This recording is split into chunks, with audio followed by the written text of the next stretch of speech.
When it comes to burnout, how are you supposed to end it if you're too burnt out to know what to do or how to end it? Well, don't worry, I got your back. I've got you covered. I'm going to show you proven ways to end burnout that will help you to feel good and won't feel like you're adding a bunch more things to your to do list. Hey, parents, I'm Robbin McManne. I'm a parenting expert and the host of this channel, Parenting for Connection. If you haven't subscribed yet, I'd really love it if you hit the subscribe button and the bell to be notified when I upload a new video every week to give you the strategies and the tools you need to help you peacefully parent your challenging, strong willed, difficult, high needs, big emotion, explosive behavior child so that you can connect with them, so that you can get more cooperation, better behavior, and feel more calm and confident in your parenting. That's what I'm dedicated to. And I am so excited to have you here. Most of my clients are busy working moms, and I'm sharing with you the same strategies that I use and that I give them to help them manage their stress, their overwhelm, and their workload so that they can enjoy every aspect of their parenting. And what I want you to know is that you deserve that. You deserve to be happy. You deserve to enjoy your parenting and every aspect of your life. And what I want you to know without a shadow of a doubt is that as moms, we are more burnt out than ever, and we're setting the tone for our own households.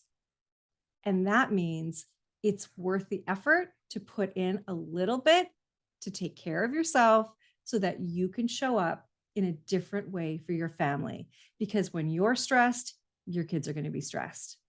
I want to introduce you to Kristen. Kristen is a mom of 4. She's an awesome mom. She loves her kids so much. She's engaged raising them, and she doesn't feel like she should take time out to take care of herself. So when I first started working with her, we talked a lot about all of the things that she has on her plate, all the things that she's trying to do, all the animals she has to take care of, the kids that she's got to take care of, and the different ages. They range from 4 to 14, and she's overwhelmed. Well, after talking to her and explaining to her how important her own health is, here's a post from Kristen from my group program where she's talking about finally being able to get outside and do some horseback riding that she loves.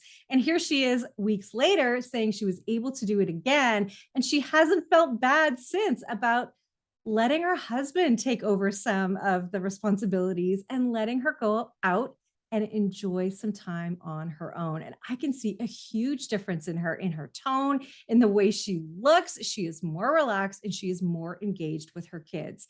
And that feels good. So let's dive into the strategies that will help you to leave that burnout and help you to feel like you have a longer, stronger wick. The first thing I want you to do is notice what you're noticing. So throughout our day, we have good experiences, neutral experiences, bad experiences. And the way our brain works is it's actually tilted towards the negative. It's a negativity bias. And we have that because it's meant to protect us from predators. But it's an outdated system. We don't need it like we did before. And so what happens is that as we go throughout our day, our experiences are weighted differently and they occupy our mind in a different way. So, for example, if you're having a great morning and the commute into work was shorter than normal, you had a great morning meeting, you had a really great exchange with a coworker, somebody complimented you on your outfit, and then the school tells you that your daughter was in a fight or your son was caught stealing.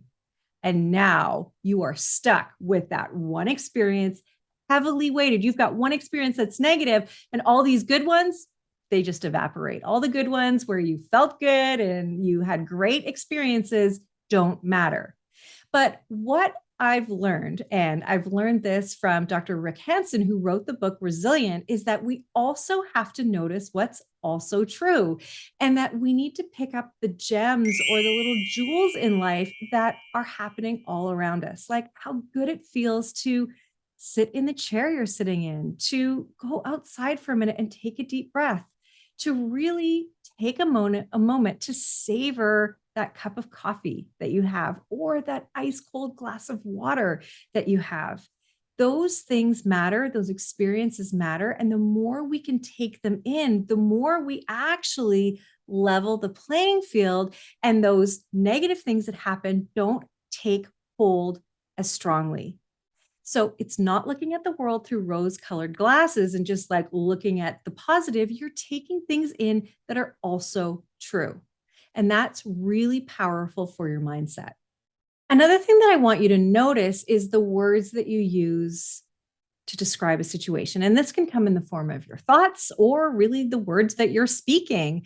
And I want you to practice the get to exercise where you're reframing what you're saying and what you need to do as I get to instead of I have to or I need to. So, for example, I've got to go and deal with my kid at school. I've got to go and deal with that teacher at school. Or maybe it's something personal like I have to lose some weight. Instead, how about I get to? I get to lose some weight. I get to focus on my health, or I get to support my child. I get to meet the teacher, work with the teacher, and help them support my kids. That is a much better way of looking at a situation.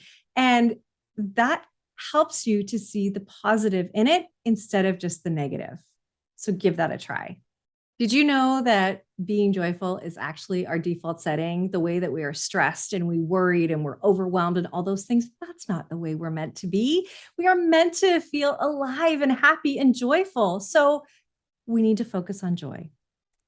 What in your life do you love to do? Is it horseback riding like Kristen? Is it just being with friends? Is it taking time to go for a walk? What is it that brings you joy? I can tell you that on a daily basis, what brings me joy is after I've been sitting at my desk with 3 computer screens in front of me, that I like to go outside to my front porch and just take a moment to take a deep breath in, look at my garden. Yes, I noticed that there might be the odd weed there, and that's okay. I'm okay with that. But I also just look up at the sky. I notice how beautiful it is. I take a moment to notice the families that are at the toddler park across the street and listen to the trees a little bit.